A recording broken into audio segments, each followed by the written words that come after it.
Welcome to Life Recovery Today with Stephen Arterburn. In the next half hour, you'll obtain insights and tools to transform your life using the biblical principles found in the 12-step program. We believe everyone can benefit from a life recovery experience because we all have struggles in life. Struggles with addictions, food, depression, anxiety, and relationships, to name a few. You'll be encouraged to see how others have found a new way of life with hope for the future through life recovery. Your host is Steve Arterburn, founder of New Life Ministries and Women of Faith, author of over 100 books, and teaching pastor at Northview Church in Carmel, Indiana, one of the 20 largest churches in America. Steve is the co-editor of the Life Recovery Bible, the #1 selling recovery Bible. With over 3 million copies sold, this is the Bible given to inmates by Prison Fellowship and the Pew Bible for the Salvation Army. Now here's Steve. Welcome to Life Recovery Today. Steve Arterburn here. Really glad you've joined me. I hope that something's going to settle some things in your life today. I'm going to show you some video that I did on how to deal with anger and how many of us get in big trouble, have a hard time because of unresolved bitterness and anger. You know, a lot of people have a history of rage. You would think that if you ever had a rageful moment, that you'd hope you'd never have it again, but when it would crop up time and time again, that you'd say, man, that is so destructive. I need to do something about that. But sadly, you know, anger gives us that feeling, a little bit of feeling of power. And so we don't want to always just give it up. So, you know, we try to stifle it or stuff it. And if it's there, it's going to come back. You know, a lot of people, they'll stuff down the anger, and other people will just act like there is no anger. Or they'll act like, hey, anybody would be angry over that. That's why I say one of the most dangerous things to carry around in your pocket, I always say two things dangerous. Plutonium would not be a good idea to carry that around. And the second thing would be justifiable resentment. And that justifiable resentment, that's where you say to somebody, here's why I'm so angry. And they go, oh, well, you're sure, I would be too. And then you feel like you're justified in keeping it, and it just eats you alive. Well, an important part of our recovery is evaluating how am I going to deal with this anger. And it's an important part of a daily inventory, staying current. Today I'm going to talk about this issue of anger and how to unanger yourself and your communication. And I'm doing this because dealing with anger is one of the most important parts of recovery. And really, if you've been in recovery 10 minutes or 10 years, and there is this rage or this inner turmoil, this discomfort over something that you've never let go of, something that you want to control, something you haven't forgiven or someone you haven't forgiven, then there's work to be done. But the good news is, hopefully, as you'll see today, the good news is you do the work and life can be very, very different. You don't become wimpy. You just become a person that is at peace with God, others, and at peace with yourself. Here's the video. Hi, Steve Arterburn here. I want to talk to you about unangering yourself. So the title of this is Unanger Yourself. I was reading some just different articles and things, research on anger. And one of them says, you know, what you really ought to do is think about things that make you happy. Well, I wasn't happy to see that somebody was suggesting something so superficial if you're dealing with anger. I was angry about it. No, not really, but it was kind of interesting. And then I read another one that says, well, here's how we deal with this anger. We got to go exercise. Well, exercise is a great thing to do, but is that really going to resolve what's inside of you that's causing a lot of discomfort and maybe some disruption in some relationships? I want to get to the what do we do that really fixes this thing. Okay, so we've got to go back and we've got to take a little bit of time to figure out, was there an original insult, trauma, abandonment, or something that kind of filled our anger vat up 3/4 full early on? You see what I'm saying? So we've got this container, and you can only contain so much anger in it. And then it starts to spew out and spill over. Well, if you had some original trauma, insult, neglect, abandonment, then that's going to get the vat full of anger, and you're going to carry that around. Then something's going to come along and add to it. I have to tell you this. I had great parents, but I had 2 older brothers, and I really felt like they were the ones raising me a lot of the time. So I was a little bit bugged that by the time I came along, parenting wasn't fascinating to my parents, and these 2 people, my brothers, were in charge of me. And that kind of put a little bit of anger, bitterness, resentment in the old vat. And so, when I had the chance to rebel against that whole thing, I did. But stop for a minute and just look back and think, was there something that was that original hurt that caused some anger or produced fear or regret, however you've emotionally interpreted that? Maybe it's one of the reasons that something more recent has filled that anger vat to overflowing. And so then we have to ask ourselves, what was it later in life that just filled that anger vat right on up? Like for me, I was married to somebody that had an affair and then divorced me. That did it. I was really quite angry about that. Turned that in, sunk down into a deep depression. And I was not going to come out of that depression until I dealt with the anger. The original hurt was dealt with by me coming up with this little thing in my head that I heard somebody else say. They did the best they could with what they knew at the time. That's why my parents turned me over to my brothers. They were trying to make a living. They were busy. They did the best they could. They didn't want to hurt me. So that helped lower the amount. But then with this second horrible offense, I had to see it, and I had to look at the source of it, my contribution maybe to difficulty in the relationship. And what did it present to me? What was the result? And the result for me was tremendous fear. It made me scared to death for my life, what had been done. So not only was I angry about this, but it caused me to experience tremendous fear for the future. Thus, I'm even more angry about what happened. So we have to look at what happened, how did it make me feel, and what is it that I was literally afraid of. A lot of times, the anger is the visible expression of the reality of fear. Am I afraid I'm going to die or be controlled or lose control? Am I afraid I'm going to be neglected? All those kinds of things are things to look at that could be caused by the original and a more recent source of anger. So then once I do that, well, what do I do? Well, one thing that helps a lot of people is you write a letter to the person that you never sinned. And you write down, here's what you did to me. Here's why I think that's horrible. Here's how I felt. Here's what I'm afraid of. And you write that letter. Now here's what I think is the real key. You take that letter and you sit down with a therapist and you go over that letter with a therapist, a tried and true Christian counselor, and we can help you find that person. Now when you sit down with that letter, you know what's going to happen? Well, if it's going to go the way I would like it to go for you, you're going to identify what you lost in all of this, what that insult or the anger source did to you, and the source of the loss that came.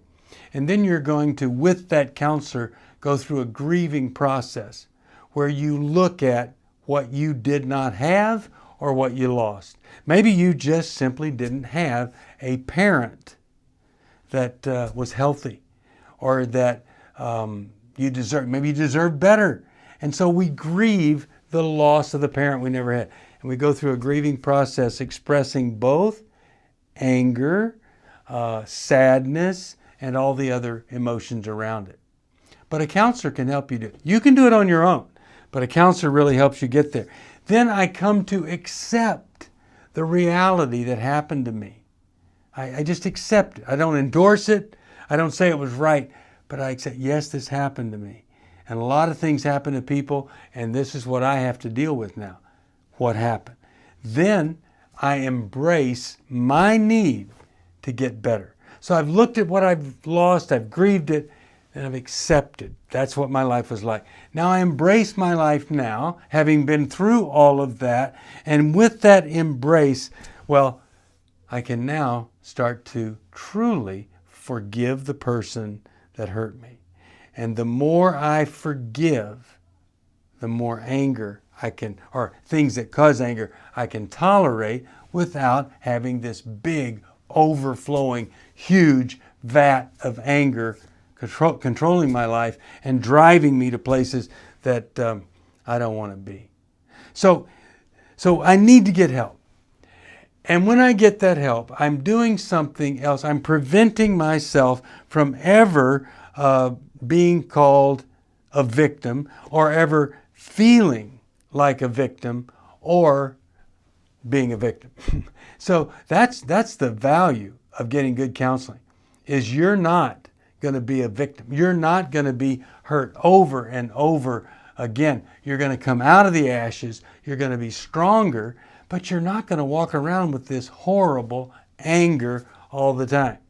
And when you've gone through all of that, then you can go focus on something happy. Or then you can go exercise without punching a punching bag, rather than punching your mommy or your daddy or whatever the original thing was. Now, if you need some help finding that counselor, call us, 1-800-NEW-LIFE. But I got to tell you, you are key in unangering yourself. Don't just be an angry person. Don't just think your lot in life is to be miserable all of your life. It isn't. I dealt with it. I got through it, over it, beyond it, and I know that you can too. Steve Arterburn here. Thanks for listening and watching about the unangering process.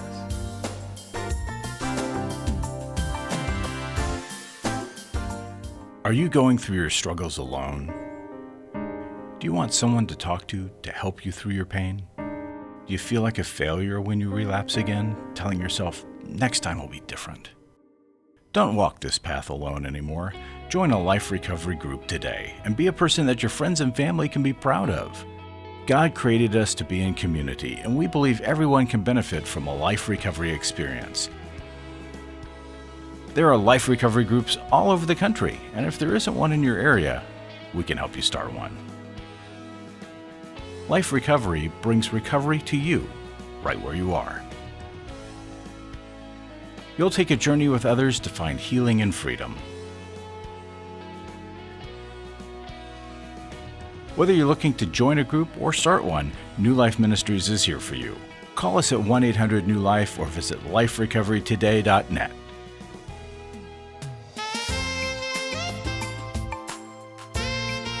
Welcome back.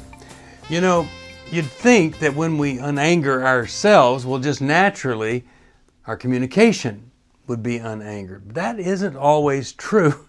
And so I've tried to provide in this next video a little bit of help in unangering the communication. Because if you're still spewing stuff out there, giving people a hint of stuff below, maybe it is still there. But I'm going to explain how it works when we unanger ourselves, and then that unangered person is able to communicate well and free in what we call unangered communication. Hi, Steve Arterburn here, and I did a a video, I suggest you watch it before you watch this one, on unangering yourself. I want to talk to you about, once you do that, unangering your communication. Now, why would I need to do that if I watched the other video and was instantly healed of all anger? Well, you're not going to be instantly healed, but it is a process to get over the anger. So you might say, why would I need to unanger my communication if I've resolved the anger? Because we are speaking creatures of habit. And sometimes we get in these patterns of communication. There are fallback. We instantly get into it. And you might not be angry anymore, but you sound like an angry person still. Why? Because you're reacting rather than responding. So the anger isn't there down inside, but you're still kind of reacting like it is. So here's what we do about that to unanger our communication. Number one, the goal is to respond when people say things versus react. It's just that simple. In fact, it's so simple, Dave Stoop and I wrote Take Your Life Back, which is essentially a book on figuring out how to respond rather than react. Because when I'm in a reactive mode, I'm kind of at the mercy of everybody that I'm around. If they're nice and wonderful, great.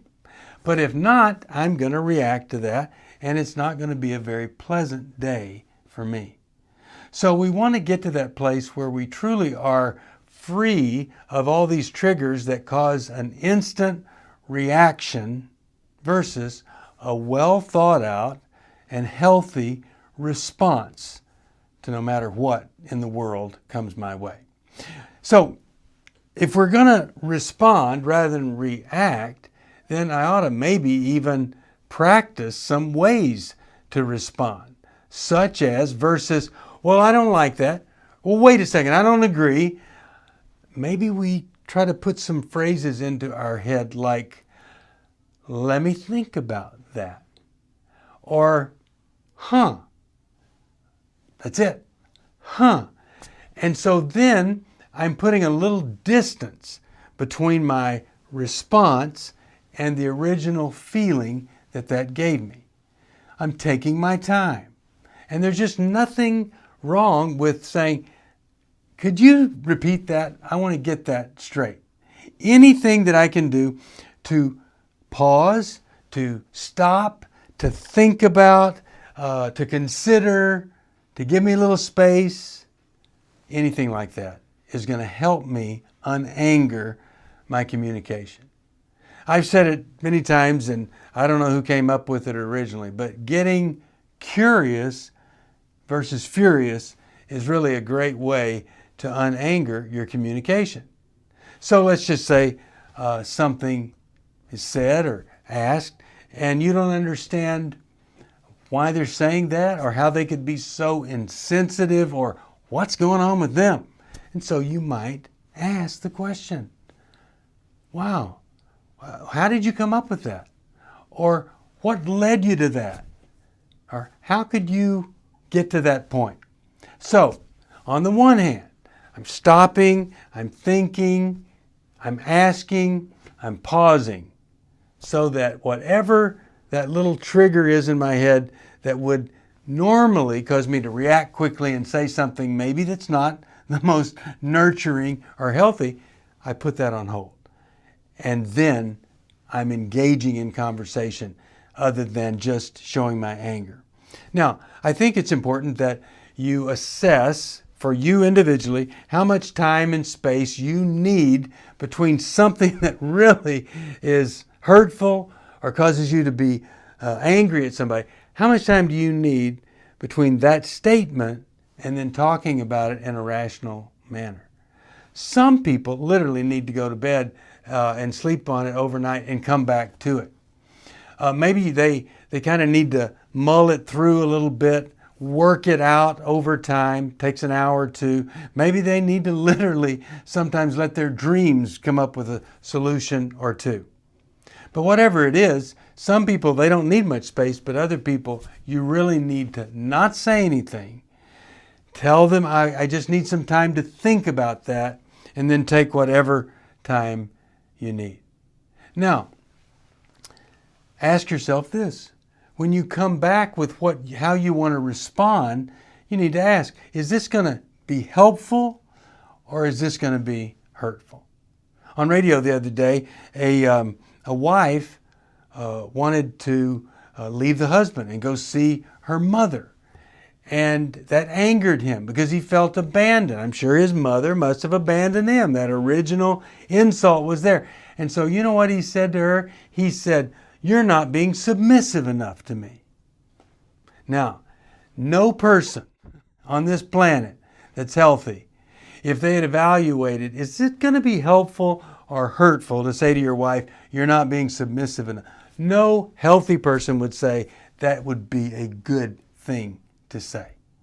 So it's a glaring example. We got to ask ourselves, maybe and my reaction is either the problem or it could make the problem worse. So that we don't want to go that direction. So I asked myself, will it help or hurt to say this? But here's another thing. Will it help or hurt to do nothing? Because if this is part of an ongoing problem, passivity does not solve problems. And so you're going to have to say something. You are going to express yourself, and you're going to have to talk about this particular situation where you were hurt, neglected, or whatever.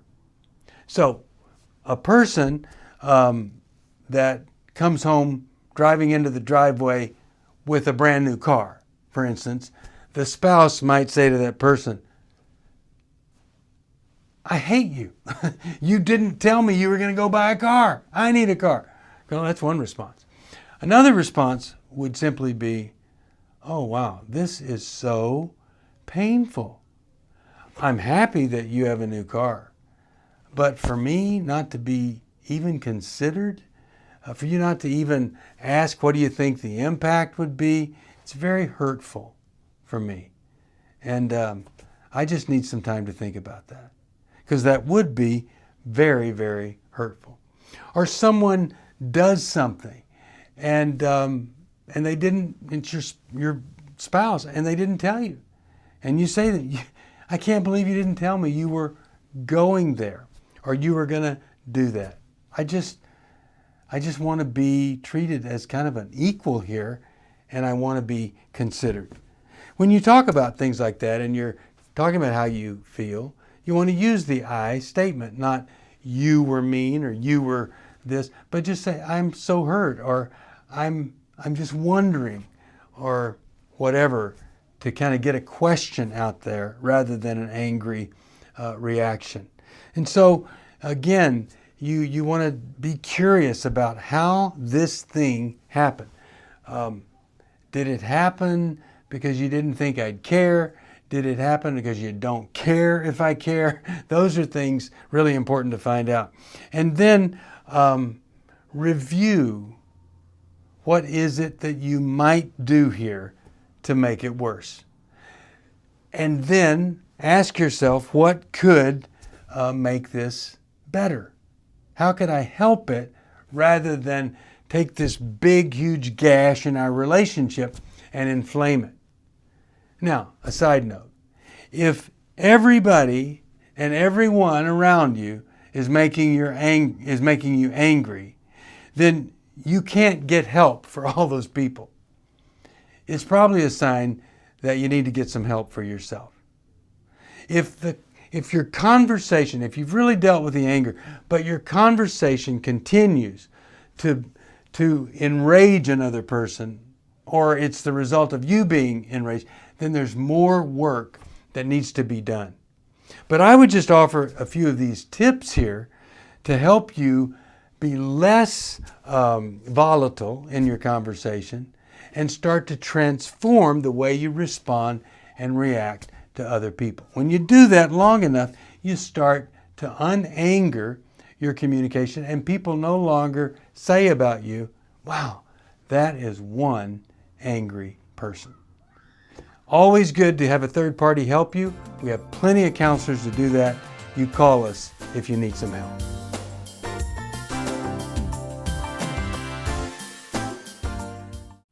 Life recovery isn't just about making the courageous choice to give up an addiction or dependency. It's a journey towards health, wholeness, and becoming your very best you. If you need resources to help you in your journey, we can help. There are many life recovery resources that you can do on your own, with a group, or with your church.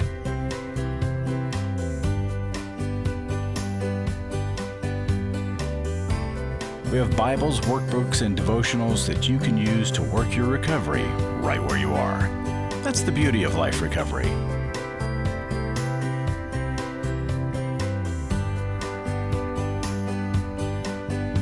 To learn more or to get the Life Recovery Bible or any other life recovery resource, visit liferecoverytoday.net or call us at 1-800-NEW-LIFE. 1-800-NEW-LIFE.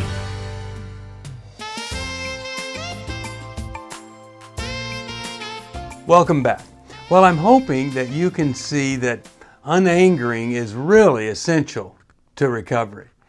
You know, one of the best first sayings I ever heard is that I cannot afford the luxury of a resentment. Well, that's what the Bible's telling us all along. The Life Recovery Bible says, get rid of all bitterness, rage, anger, harsh words, and slander, as well as all types of evil behavior. Now remember, it said all. It didn't say all well except. No, all. Instead, be kind to each other, tender-hearted, forgiving one another, just as God, through Christ, has forgiven you. Now that's Ephesians 4:31-32. This little book, The Laws of Life Recovery. One of the laws of life recovery, actually it's the third law. It's the law of connection. And when we have connection, we get to experience love. When we have bitterness, anger, resentment, holding a grudge, we're not going to make the connection. Even when we're angry at mommy who might have died years ago, if we're angry about that, if we haven't resolved that, it's going to impact our relationship with daughter, wife, girlfriend, and many times the women in our professional world. So we got to do what Ephesians 4:31-32 says. Get rid of it all. If you need some help with that, you call us at 1-800-NEW-LIFE, because we don't just need a recovery program. Well, we need therapy. I'll be with Charlie on Thursday mornings getting mine, and I hope you're getting yours too. Great to be with you. See you next time right here back on Life Recovery Today. Thanks for joining us for Life Recovery Today with Stephen Arterburn. We hope this program has helped you integrate God's truth and wisdom into your recovery journey. This program is brought to you by New Life Ministries, and it's your support that keeps this program on the air. When you contact us for any reason, be sure to let us know that you watch on NRB.